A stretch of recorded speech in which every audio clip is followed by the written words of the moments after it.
prazer imenso estar com os queridos aqui para mais uma aula das nossas lições bíblicas da Escola Dominical da CPAD.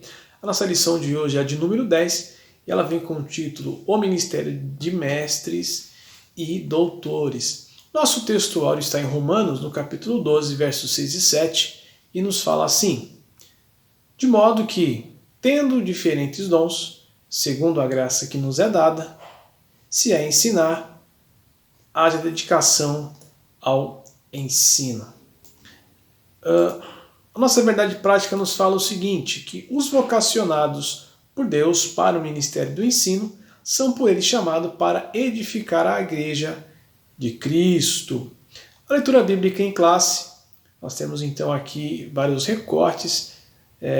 A primeira leitura está em Mateus capítulo 7, versos 28 e 29, Atos dos Apóstolos capítulo 13, verso 1, Romanos 12, versos 6 e 7 e Tiago capítulo 3, verso 1. O objetivo geral da lição é retratar a missão do Ministério de Mestres e os objetivos específicos, que são 3, diz o seguinte: primeiro, aprender que Jesus, o mestre da Galileia, é mestre por excelência. Segundo, identificar a ordem de Jesus aos seus discípulos para ensinar a igreja do primeiro século. E terceiro, saber da importância do dom ministerial de ensinador na igreja local. Então, se é a primeira vez que você está nos assistindo, então compartilhe os vídeos aí e acesse o nosso canal e faça a sua inscrição, que é no ADB Lempinda EBD. Ali, ao fazer a inscrição, ative o sino de notificação, que você vai estar recebendo nossos vídeos em primeira mão. Bom, nosso assunto é bem interessante, que vai falar sobre o dom ministerial de mestres e doutores. O assunto, como nós estamos vendo, é de uma série de estudos referentes então aos dons ministeriais e também espirituais que estamos vendo neste trimestre. Antes de entrarmos em algum dos tópicos e subtópicos, vale lembrar que esse assunto não existe nenhuma problemática teológica, mas eu acho muito importante e interessante que tudo que está sendo tratado e falado aqui é de suma importância para toda a igreja. Digo, no seu crescimento, fortalecimento e no seu caminhar com Cristo. Bom, hoje nós vamos falar do dom ministerial de mestres e doutores, né? Algo importante a se dizer logo de cara é que o nosso culto a Deus ele é racional. Então, sendo assim, é necessário entendimento por parte daqueles que ouvem a mensagem e, obviamente, aquilo que for falado e pregado. E para isso também é de grande importância que aquele que ministra tenha o conhecimento e o domínio daquilo que ele está falando, seja ensinando, seja ele pregando. Então nós sabemos que para adorar e servir a Deus, o primeiro passo após ouvir a palavra do Senhor é crer. E em consequência disto, a fé ela está atuante o tempo todo. Então ouvir a mensagem, ouvir a palavra, ouvir o ensino ou a pregação, a fé entra em ação. E em todo esse tempo a fé ela está atuante. A lição de hoje ela não quer eliminar ou reduzir a fé, né, que temos em Deus, mas ela quer mostrar que é necessário para o crescimento da igreja, e esse crescimento da igreja ele precisa acontecer, não digo em questão de quantidade, embora que isso também seja bom e importante, mas o crescimento da igreja no que diz respeito à qualidade e no conhecimento das sagradas letras. Então, é necessário para o crescimento da igreja que pessoas, que o próprio Deus, né, que o próprio Pai das Luzes levanta, precisa de pessoas assim, com a vocação para o ensino, ou seja, dotado com este dom maravilhoso, que é o de mestres e doutores. Então a capacitação para o ensino é dada por Deus, né? E sabemos bem disso. Contudo, é necessário ao ensinador dedicação e amor ao que ele faz. Então, para que a igreja cresça, para que a igreja amadureça e caminhe bem. Ok? Bom, com o ensino que a igreja ela caminhe bem, que ela amadureça, como eu já falei, com o ensino de excelência desses homens e mulheres de Deus, que recebem esse dom de Deus, para que a igreja permaneça firme, que a igreja não venha cair em erros, ou que ela seja levada por ensinamentos fraudulentos, como Paulo orienta a igreja lá na igreja de Éfeso.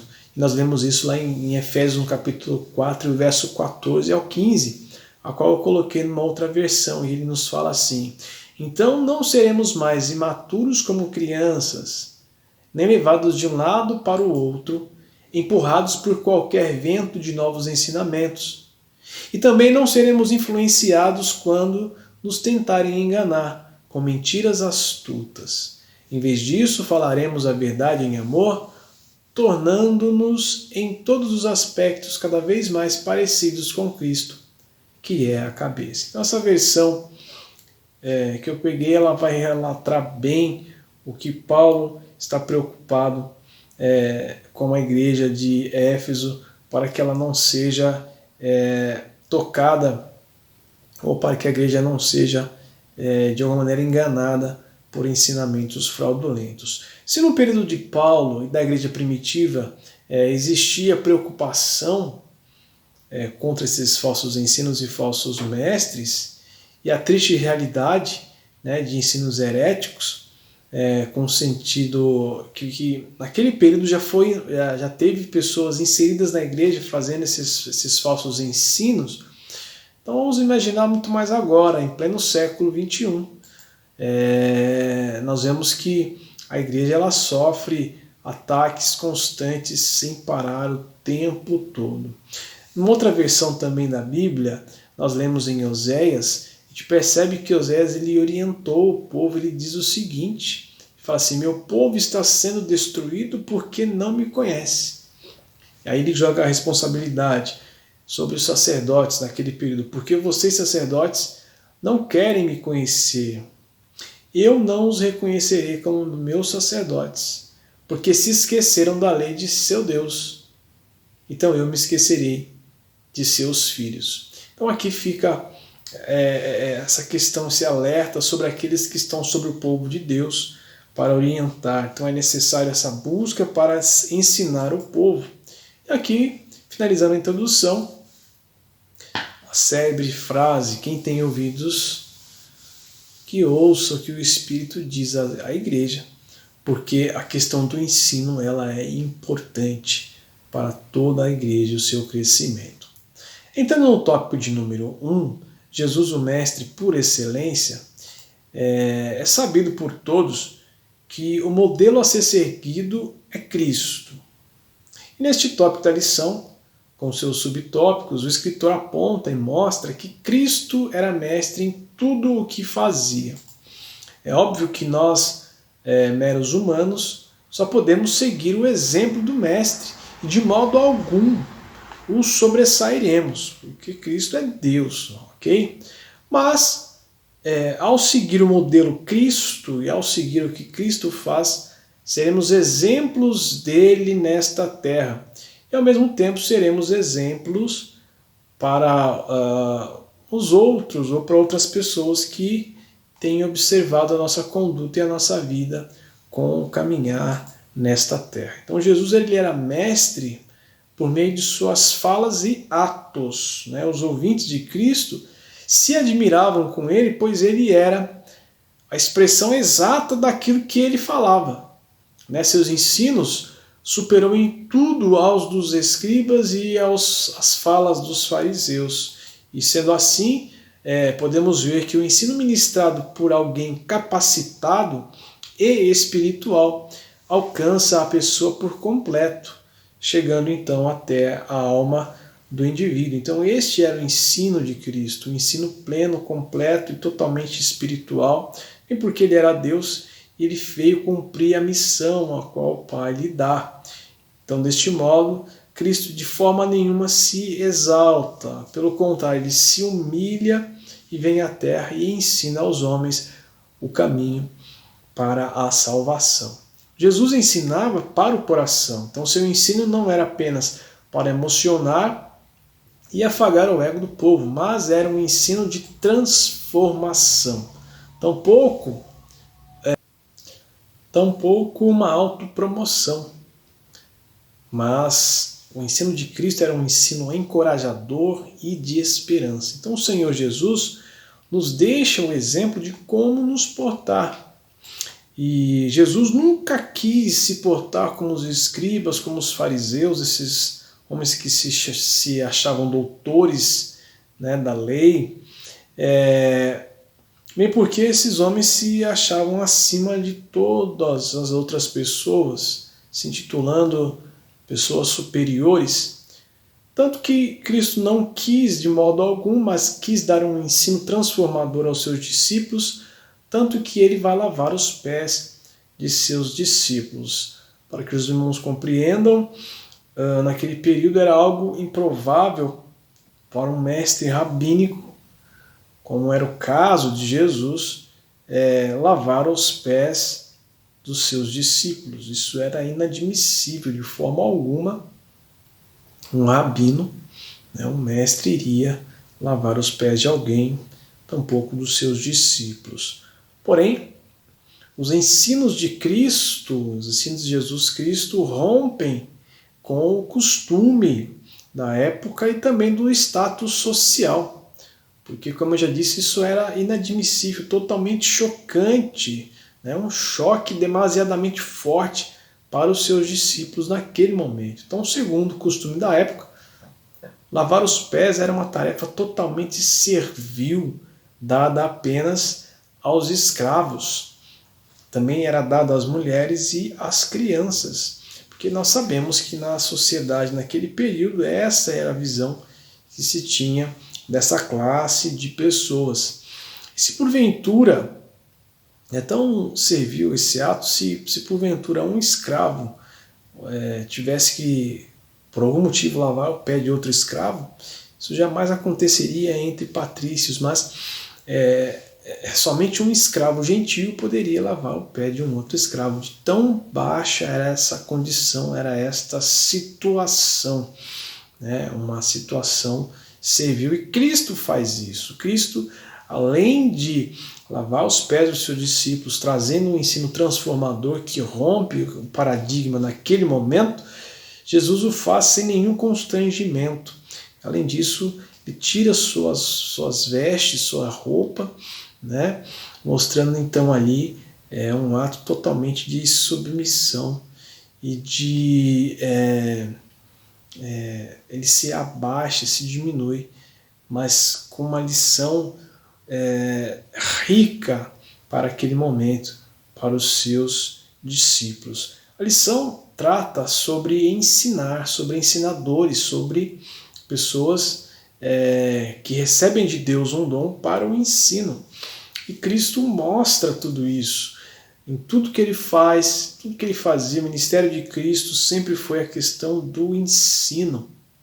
E o ensino é algo importante para Deus. O que Jesus ensina naquele momento ali para os seus discípulos é totalmente marcante e total desprendimento da sua posição, ou seja, o ensino apresentado ali mostra para cada um daqueles homens a questão da humildade, que é importante para aqueles que ensinam. Então a ideia é mostrar que Jesus, em tudo que ele fazia, era com excelência, era com qualidade. No tópico 2, que fala sobre o ensino das Escrituras na igreja do primeiro século, o escritor aqui ele quer retratar o quanto isso, de fato, naquele momento, era crucial e importante.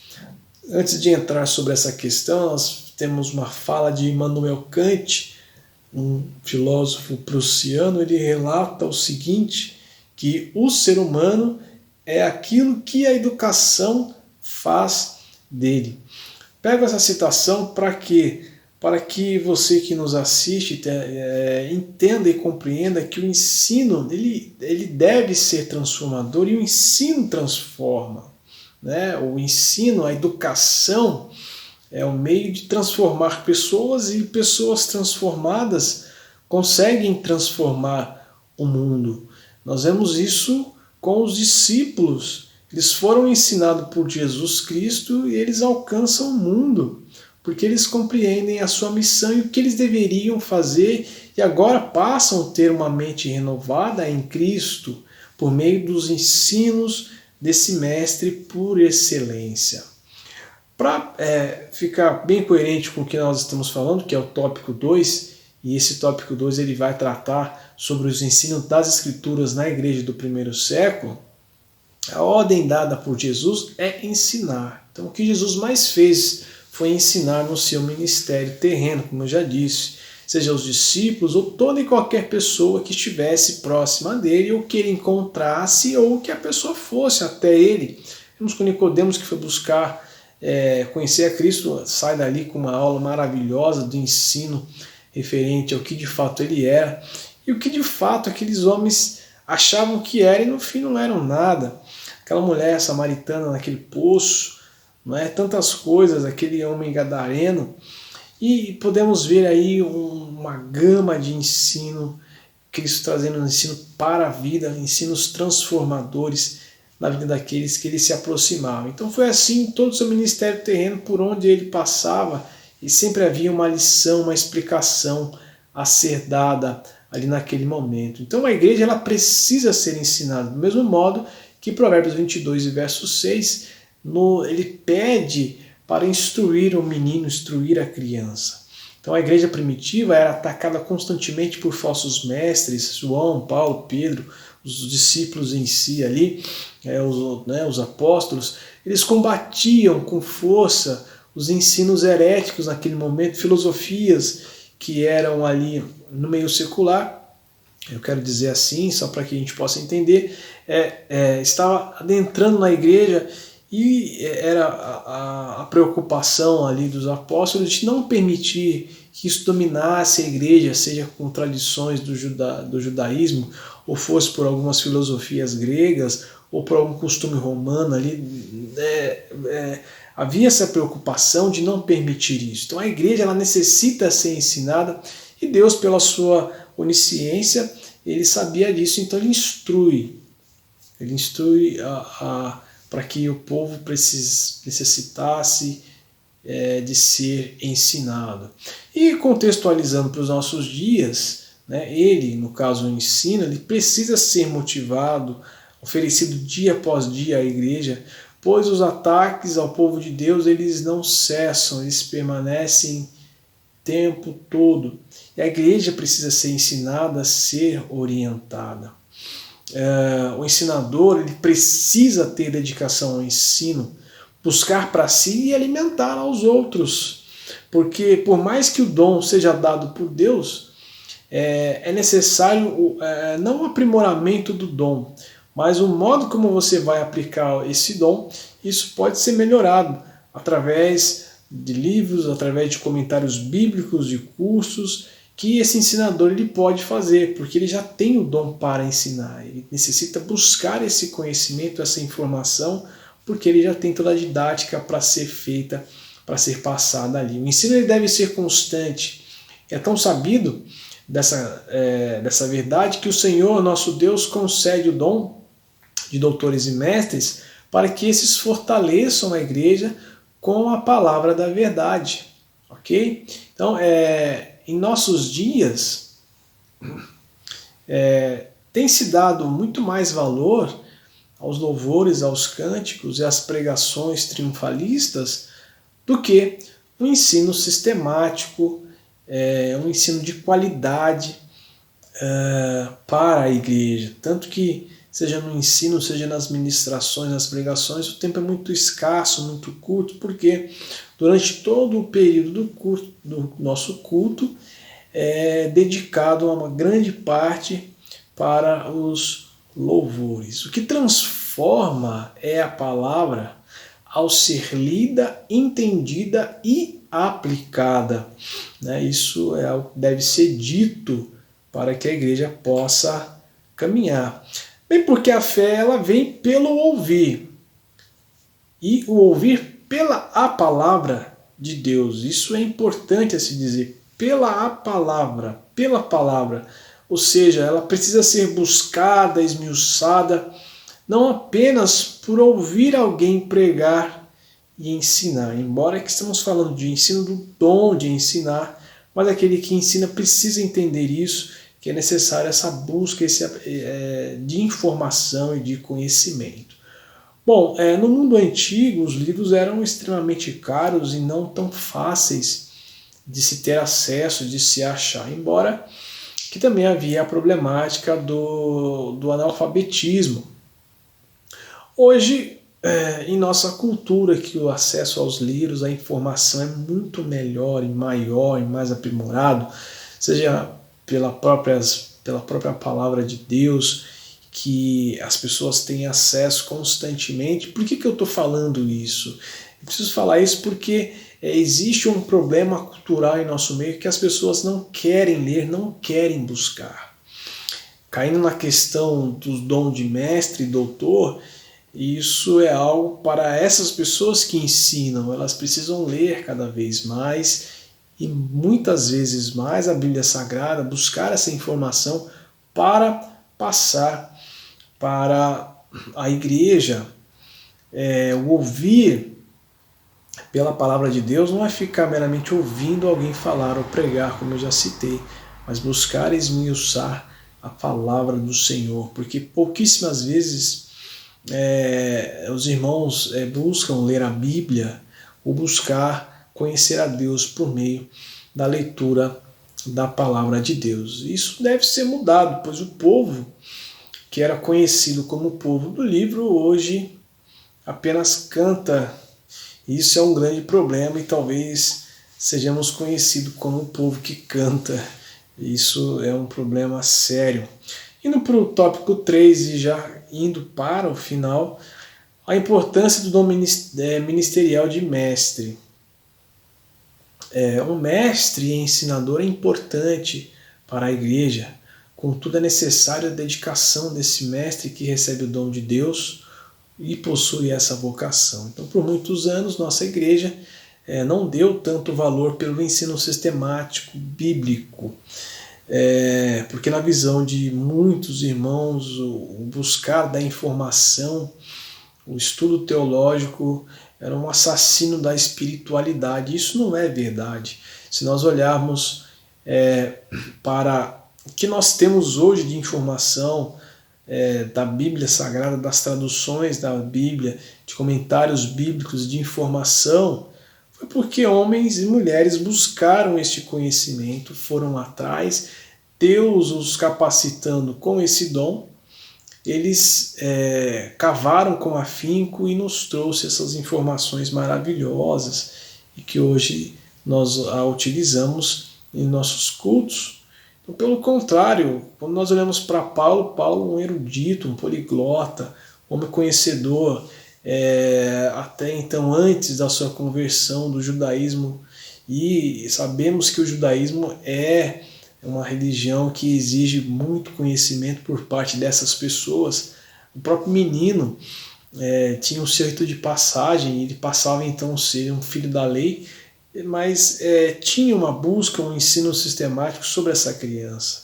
Vale se lembrar que o povo hebreu, desde a sua origem até então, ele preza sempre e muito pelo ensino da criança, pelo ensino no geral, porque isso é importante e Deus requer isso para o seu povo.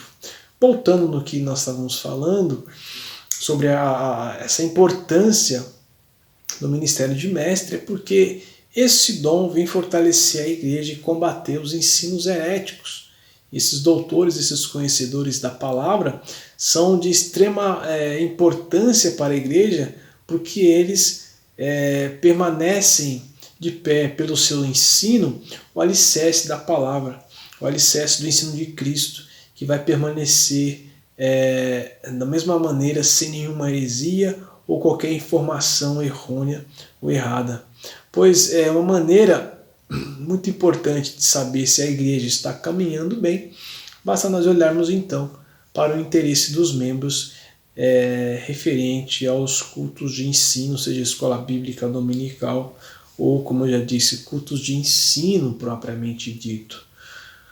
Porém, é algo importante a se dizer que também há outro viés. A gente sabe dessa cultura que nós temos de que as pessoas não querem buscar o conhecimento, aprender mais, mas também pode esse aumento da abstenção desses cultos de ensino pode ser também devido à falta de preparo das pessoas que vão ensinar ou pregar nos púlpitos de nossa igreja.